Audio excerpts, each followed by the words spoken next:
بتبدأ الحكاية ببنجر كلب منقط، وكان شقي جدا. وصاحب الكلب ده كان اسمه راجي، وكان بيشتغل في صناعة الألعاب وبيعزف كويس جدا. وبنجر كان عامل قلق علشان كان عايز راجي ياخده ويخرجه، وفعلا راجي عمل كده وأخد بنجر علشان يخرجوا مع بعض. بس بنجر وقتها بيكون بيدور على نصه التاني، وبرضه بيدور لراجي على زوجة، لأن راجي رغم إن هو رومانسي وسنه كبير بس ما كانش بيفكر برضه في الجواز. وبعدها بيفضل بنجر يلف في كل حتة في المدينة لحد ما أخيرا بيلاقي نصه التاني ليه والراجي. وكانت بنت اسمها أنيسة والكلبة بتاعتها اسمها بهيرة. وبنجر حاول محاولات كتير جدا علشان يقربهم من بعض، وفعلا أخيرا محاولات بنجر نجحت، وراجي اتعرف على أنيسة وقرروا يتجوزوا. وفعلا راجي اتجوز أنيسة وبنجر اتجوز كلبتها بهيرة، وعدى عليهم 6 شهور وبنشوف بنجر وبهيرة عايشين وقتها حياة سعيدة جدا. بس في الوقت ده ظهرت ست شريرة وكانت مديرة أنيسة في الشغل، وكان اسمها كورويلا، وبتكون جاية علشان تشوف الكلاب الصغيرة أولاد بنجر وبهيرة، وده لأن بهيرة أصلا بتكون حامل. بس أنيسة وقتها بتقول لها إن لسه بدري ولسه فاضل 3 شهور على ما بهيرة تولد، فبتتعصب وبتتضايق جدا. ولما بتقرب من بنجر بيكون قلقان منها جدا وما بيكونش عاجبه شكلها خالص. وبعدها كورويلا وهي ماشية بتقول لأنيسة إنها هترجع تاني بعد 3 شهور. وبنعرف من بنجر وبهيرة إن كورويلا أصلا كانت عايزة تاخد أولادهم علشان تموتهم وتستخدمهم كمان فرو لللبس. وبعد ما عدى 6 شهور بنشوف بنجر وراجي بيكونوا قاعدين مستنيين على باب أوضة، والأوضة دي اللي بيكون وقتها بتولد فيها بهيرة. وبعدها بتخرج المربية نانا من الأوضة وبتقول لهم إن بهيرة خلفت 15 كلب منقط. فبنجر بيتصدم وما بيكونش مصدق اللي بيحصل، بس في نفس الوقت بيكون فرحان وسعيد بأولاده. بس يا خسارة فرحتهم ما بتكملش علشان في اللحظة دي رجعت كورويلا تاني وعرفت وقتها إن بهيرة خلفت 15 كلب. وبتبدأ كورويلا إنها تعرض السعر على أنيسة علشان تشتري أولاد بنجر وبهيرة، بس راجي على طول بيجيلهم وبيقول لهم إنه مش هيبيع ولا كلب.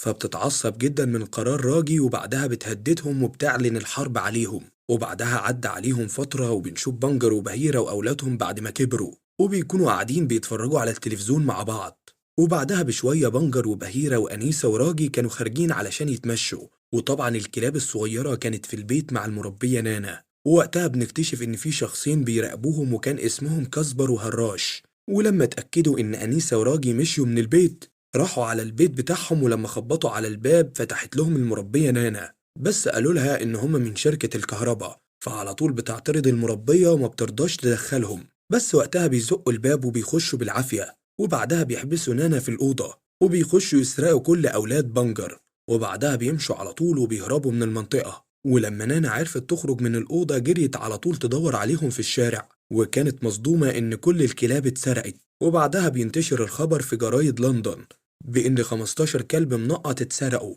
وبعد مرور فترة من نشر الخبر في الجرايد بيكون بنجر وبهيرة يئسوا وما بيكونش عندهم أمل إن أولادهم يرجعوا لهم تاني. وفجأة بنجر بتجيله فكرة وبيقرر إن هو يخلي كل الكلاب اللي في المنطقة اللي جنبهم تساعده، وفعلا بيهوهو وبيسمع المدينة كلها وبينتشر الخبر بين حيوانات لندن. وبرضه وقتها الزعيم والقبطان بيعرف الخبر وبيعرف إن في 15 كلب مفقودين من لندن. وقتها فضلوا يدوروا كتير لحد ما شافوا دخان طالع من بيت قديم، فبيروح القبطان والزعيم ناحية البيت ده علشان يشوفوا إيه سبب الدخان اللي بيطلع منه. وفعلا دخلوا جوه وكان شكهم في محله، لقوا جوه كلاب كتير جدا منقطة، مش بس ال15 كلب بتوع بنجر. بس فعلا القبطان دخل علشان يشوف إيه اللي جوه، ولما اتأكد القبطان رجع للزعيم تاني علشان يبلغه باللي شافه، وقال له إن كل الكلاب المفقودة موجودة في البيت ده. فوقتها بيبعت القبطان تاني علشان يهرب الكلاب دي، وبيبتدي فعلا يخرجهم واحد ورا التاني من الفتحة الصغيرة. ومن الناحية التانية الزعيم على طول راح علشان يبلغ بنجر وبهيرة ونشر الخبر في كل حتة. وبنرجع تاني للقبطان اللي كان خلاص خرج الكلاب الصغيرة كلها، بس وقتها بيلاحظوا الحرامية إن الكلاب مش موجودين وبيبتدوا يدوروا عليهم في كل حتة. ووقتها كان القبطان عمال يجري على السلم علشان يخرج بره البيت، والكلاب كلها طبعا كانت معاه. وفي الوقت ده أخيرا وصل بيت بنجر وبهيرة، وبيبتدي بنجر وبهيرة إنهم يهجموا على كاسبر وهراش. وبعد ما نجحوا إنهم يخلصوا عليهم بنجر وبهيرة بياخدوا أولادهم وبيهربوا وبيبدأوا يتنقلوا من مزرعة لمزرعة لحد ما وصلوا لمزرعة بقر. والمزرعة دي كان أهلها طيبين جدا، أكلوهم وشربوهم وخلاص كانوا هيمشوا ويكملوا طريقهم. ودخلوا مزرعة تانية وبنجر لون كل الكلاب باللون الأسود علشان لو حد شافهم ما يتعرفش عليهم. ومن الناحية التانية كرويلا عرفت اللي حصل، وبنعرف بعد كده إن كرويلا أصلا هي اللي مشغلة كاسبر وهراش، وبدأوا بعدها يدوروا على الكلاب علشان يرجعوهم. ومن الناحية التانية كان بيحاول بنجر على قد ما يقدر إنه يخفي آثار الكلاب الصغيرة، وبعدها قسم الكلاب لمجموعات وكان بينقلهم للعربية علشان ياخدهم ويروحوا لندن. وطبعا كاسبر وهراش كانوا شايفين الكلاب، بس بنجر وهو بينقل آخر مجموعة كلاب كرويلا بتلاحظ إن في كلب فيهم مش لونه أسود، فوقتها على طول بتعرف الخطة وبتنده بسرعة على كاسبر وهراش علشان يجروا ورا العربية.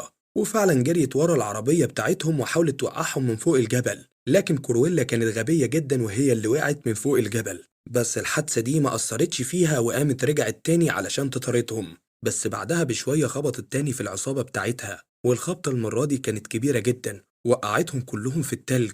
وبكده قدر بنجر وبهيرة إنهم يهربوا من كرويلا، وفعلا أخيرا وصلوا لندن. ومن الناحية التانية كان راجي وأنيسة زعلانين جدا على كلابهم اللي فقدوها، بس وقتها بيخش عليهم بنجر وبيكون معاه أولاده والكلاب التانية، وراجي وأنيسة لما شافوه فرحوا جدا. بس بعد شوية راجي بيتصدم بعدد الكلاب اللي موجود في البيت، وبيقعد هو ونانا وأنيسة يعدوا في الكلاب، وبيطلعوا عددهم أخيرا 101 كلب. بس راجي وقتها بيقرر إنه يحتفظ بالكلاب كلها وبينقله في بيت أكبر من ده علشان ياخد الكلاب كلها. وبعدها بينتشر الخبر في الجرايد عن كرويلا والشرطة بتمسكها علشان كرويلا كانت خطيرة وبتستخدم جلود الحيوانات في اللبس. وبكده راجي وأنيسة هيعيشوا مع 101 كلب. بس كده لو وصلت لغاية هنا ما تنساش تعمل لايك سبسكرايب للقناة. سلام.